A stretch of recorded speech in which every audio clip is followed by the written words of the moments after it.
Bonsoir à tous. À la une de ce journal, sur la route d'Etoudi 2018, le Grand Nord est au centre d'une attention particulière des candidats à l'élection présidentielle.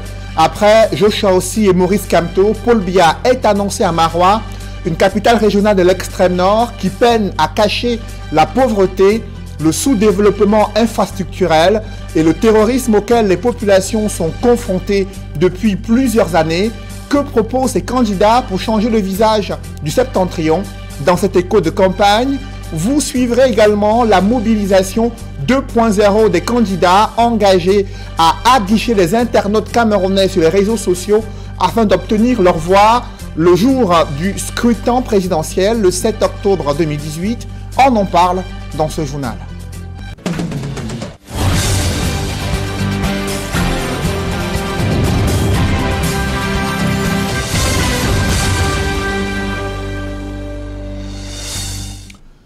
Merci de suivre cette édition complète de l'information sur Equinox Télévision. Joshua Ossi était ce jour dans le septentrion. Après Koussery, Maltam, il s'est également rendu à Maroua, chef-lieu de l'extrême nord, afin de sensibiliser les Camerounais, militants du SDF, sympathisants et les autres électeurs sur sa capacité à pouvoir engager l'alternance démocratique au sommet de l'État afin de proposer des axes stratégiques de développement socio-économique pour cette partie du Cameroun. Compte rendu, Sylvestre Hippolyte Zangao. Après l'escale de Douala jeudi soir, pour honorer un rendez-vous avec les téléspectateurs de l'émission Etoudi 2018 sur Equinox Télévision, Joshua Ossi est reparti sur le terrain. Il a séjourné ce vendredi dans la région de l'extrême nord, où il est allé à la rencontre des populations, comme ici, dans la ville de Koussery.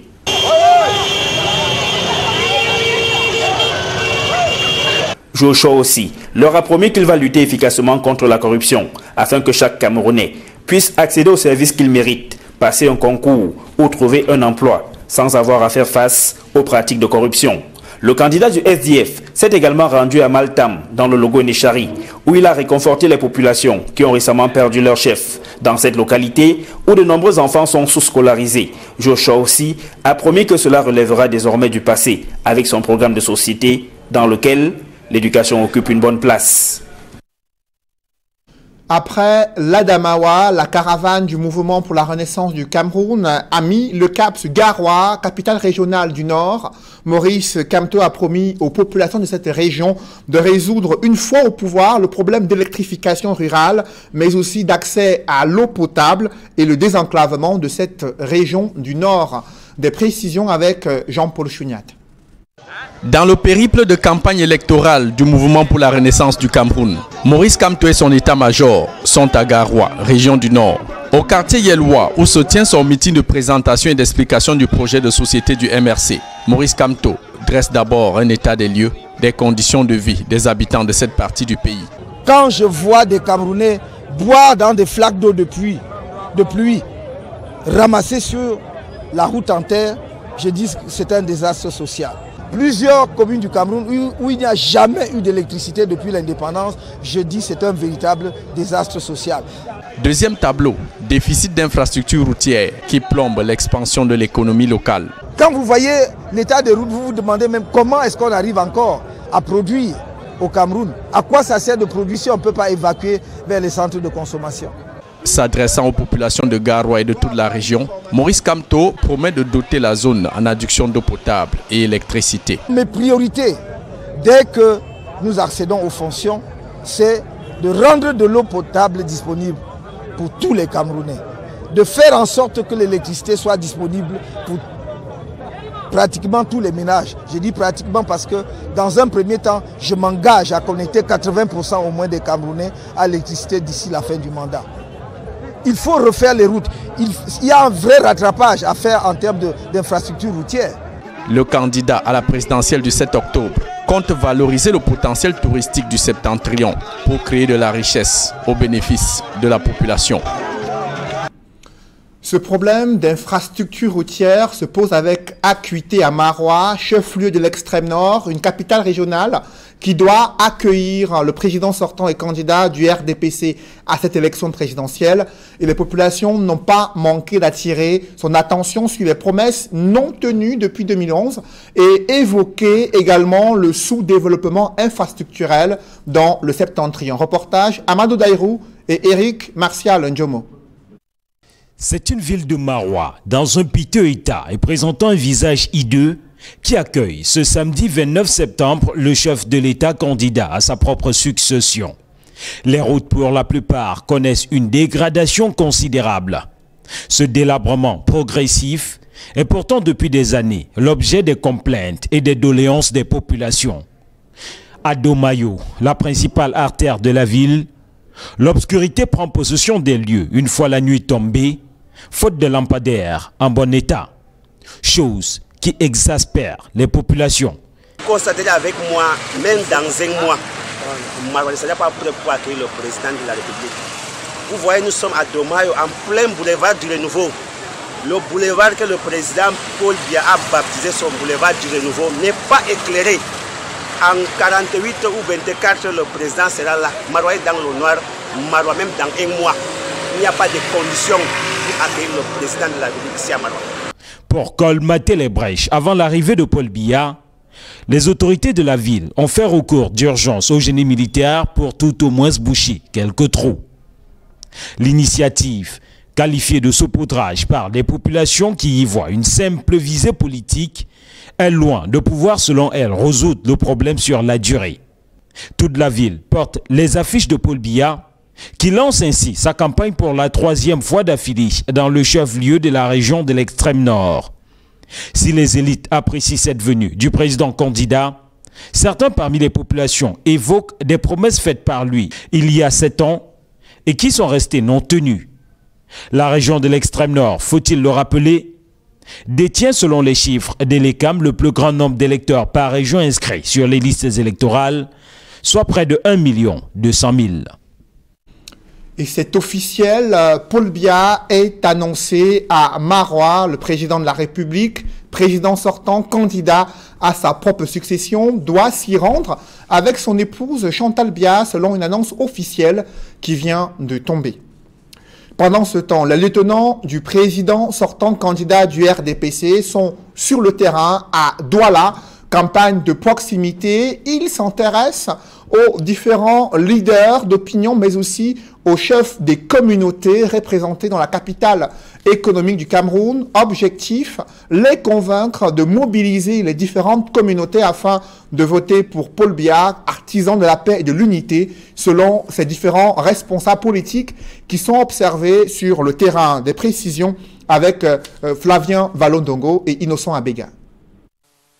C'est avec humilité et courtoisie que le ministre Laurent Esso et certains de ses camarades du RDPC ont décidé de mener l'opération de charme auprès des chefs des communautés à Douala. D'abord, les chefs Sawa. Le chef de la délégation régionale du RDPC pour le littoral a rappelé les bienfaits du candidat sortant à qui la confiance mérite d'être renouvelée le 7 octobre prochain. À cet effet, les gardiens de la tradition ont été invités à sensibiliser davantage les populations, non sans proposer à ces derniers de ne pas s'intéresser aux messages irréalistes des candidats de l'opposition qui sillonnent les coins et recoins du Cameroun.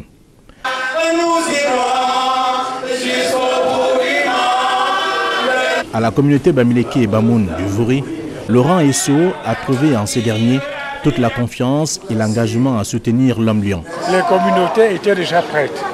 Ils ont accueilli avec un mot de soutien et elles se sont engagées avant même que je ne prenne la parole. Donc comprenez que c'était une rencontre très agréable. À Douala, c'est le vivre ensemble. Et c'est le vivre ensemble qui doit gagner. Et ce vivre ensemble fait en sorte que nous soyons unis par un idéal. Même si nous avons des divergences, ça arrive toujours, mais nous devons rester unis. Et ensuite, à Douala, il faut qu'il y ait la paix. La paix sans laquelle rien ne peut prospérer. L'opération de porte-à-porte initiée par le RDPC pour ratisser large n'épargne personne. J'ai relevé que la plupart des personnalités qui étaient là étaient des hommes d'affaires ils ont investi. Donc si nous n'avons pas la paix, ils ont des problèmes à retrouver leur investissement. Donc nous pensons que tout ceci rend parfaitement visible le programme de notre candidat. Dans une ambiance de victoire, les représentants des communautés ont rassuré leur engagement à soutenir Paul Biya. Tous les chefs de la communauté sont là. Vous allez attendre que les nouvelles, vous allez me voir, pas attendre. Et vous verrez vous-même que ma communauté est 7/7. Vous comptez sur nous. La campagne bat son plein sur le terrain et chaque parti politique utilise sa stratégie. Dans cet écho de campagne, vous avez certainement observé cette mobilisation 2.0 des candidats sur les réseaux sociaux. Ils multiplient les stratégies pour captiver l'intérêt des internautes camerounais afin qu'ils soient favorables à voter pour ces différents candidats le jour du scrutin présidentiel, à savoir le 7 octobre 2018. On voit tout cela dans ce reportage d'Innocent Abega et Julienne Berthe-Bissaille. 6 jours après l'ouverture de la campagne électorale, les candidats à l'élection présidentielle poursuivent l'opération de charme auprès des électeurs. Sur la toile, chacun y va selon ses ambitions. Maurice Kamto du MRC, qui bat le record des publications au quotidien, se réjouit du soutien que lui apporte désormais le mouvement pour la démocratie et l'indépendance. Avec en moyenne 10 publications par jour, le candidat du MRC écrit qu'ensemble, c'est possible. Il est suivi de Maître Akeremona du FPD. Le candidat du Front populaire pour le développement, qui se réjouit de la participation massive de ses militants et sympathisants au stade Sikam à Douala, n'hésite pas à faire un compte-rendu de ses tournées en images. Kabralibi du Parti Univers, pas très fréquent sur la toile, remercie également les populations de Douala, venues nombreuses l'assister au stade Sikam. 2 à 3 publications par jour sont suffisantes pour faire un bilan de sa campagne. Serge Espoir Matomba du PURS, qui prêche plutôt le discours du changement, présente ses meetings avec les populations de l'Est Cameroun. Joshua aussi du SDF invite pour sa part ses compatriotes à ne pas oublier leurs origines. Le candidat qui représente la force de la diversité illustre ce slogan aux côtés des populations de Kousséri. Franklin Difford du MCNC opte également pour un compte rendu de ses tournées, plus précisément dans la région de l'Ouest. Dame Joya et Garga Aman Adi, gros absents sur le terrain, brillent également par leur absence sur la toile. Aucun message à l'endroit des électeurs.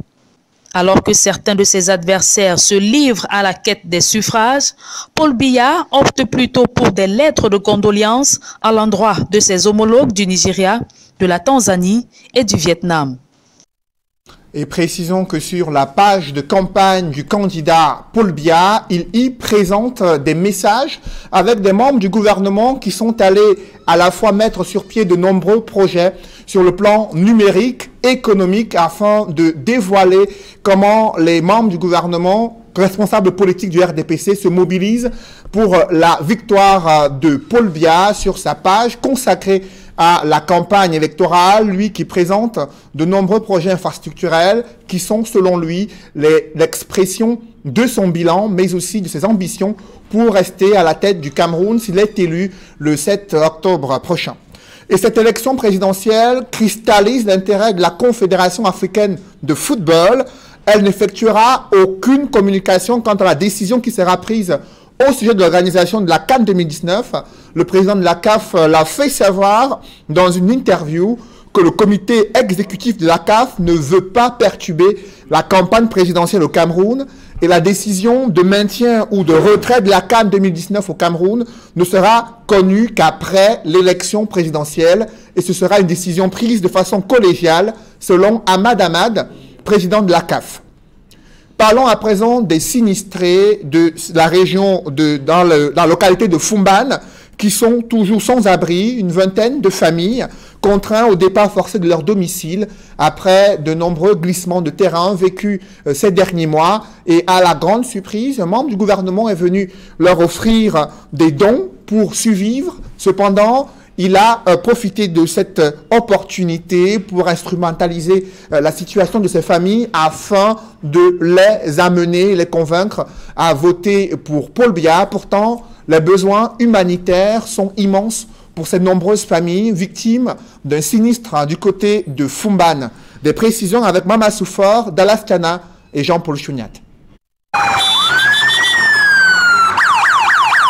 20 septembre 2017, 18 septembre 2018, le gouvernement de Paul Biya réagit enfin aux souffrances de la centaine de familles victimes à plusieurs reprises de catastrophes naturelles au quartier Njintut à Fumban. Une aide dite d'urgence qui arrive après un an de galère dans le désarroi et la détresse sans le moindre réconfort du ministère de l'administration territoriale du temps de René Emmanuel Sadi, avec à ses côtés Yab Fatimatou de la protection civile, absente sur le théâtre des opérations au moment des faits. À chaque fois que les Camerounais sont sinistrés, le chef d'État réagit promptement.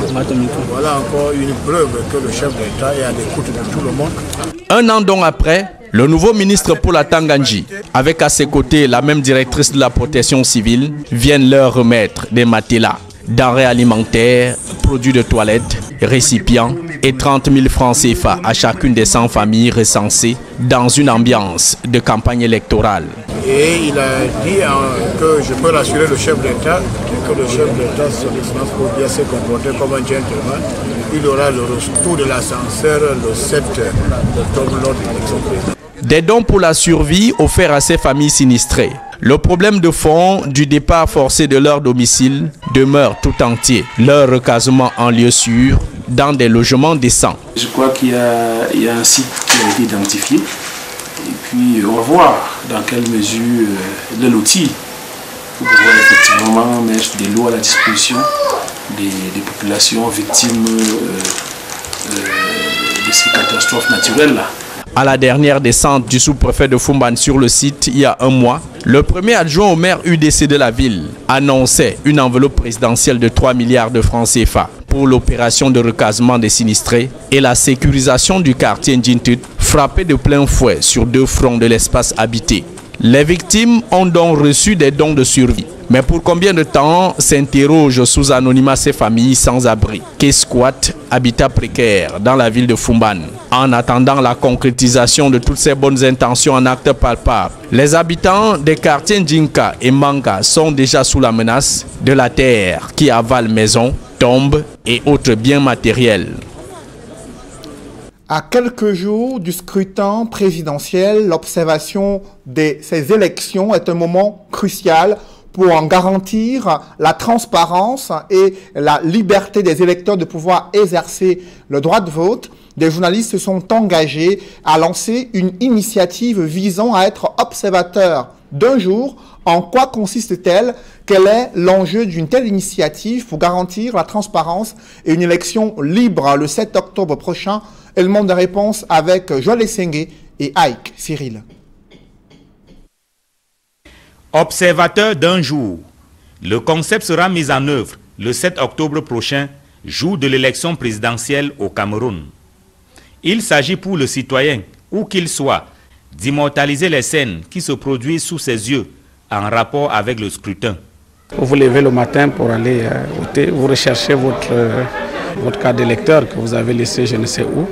Vous pouvez vous filmer en train de le rechercher, vous marchez vers votre bureau de vote, vous pouvez filmer des visages, vous pouvez filmer d'autres qui s'en vont également, le bonheur qui les anime à aller voter, ou l'inquiétude aussi. Vous arrivez devant votre bureau de vote, il est fermé, il est 9h, vous filmez. Vous pouvez arriver, il y a tellement d'affluence que vous vous dites à quelle heure je vais voter, vous filmez, vous rentrez chez vous, vous filmez, vous voyez 2 personnes, l'un a voté X, l'autre a voté Y, qui s'embrassent, qui montrent la fraternité, parce que l'élection c'est pas seulement un moment de conflit, vous filmez, vous voyez 2 autres qui se disputent, vous filmez. Il est donc question de donner la possibilité aux citoyens de partager à travers l'image ou la photo son vécu de l'élection le 7 octobre 2018. Les scènes filmées sont envoyées via une plateforme à l'initiateur du projet qui procède aux vérifications nécessaires avant de les diffuser. C'est sur cette plateforme-là que vont être dirigés les différentes images. Nous, évidemment, à notre niveau, nous n'allons pas les publier instantanément. Nous avons un travail en back-office qui est un travail pour checker, pour nous assurer que ces images-là ne sont pas des images truquées, ne sont pas des images retouchées pour faire parler l'image, parce que vous savez que l'image parle. Donc il y a ce travail en back-office que nous allons faire avant de pouvoir les rendre publics. Selon l'initiateur, il n'y a pas meilleur observateur d'élection que le citoyen lui-même. À travers le concept observateur d'un jour, le citoyen, qui est désormais acteur et non plus spectateur, participe à l'écriture de l'histoire politique du Cameroun. Parlons à présent de cette réunion de crise qui s'est tenue dans le département du Mungo, dans le secteur de l'éducation, au regard de l'arrivée massive des élèves venus des régions anglophones. Les responsables du secteur de l'éducation ont tenu à engager une réunion afin de mettre sur pied des mesures précises visant à protéger et à garantir cette année scolaire 2018-2019. Des précisions avec Jacques Molland et Julienne Berthe-Bissaille. La communauté éducative du département du Mungo, préoccupée par la situation sécuritaire qui y prévaut.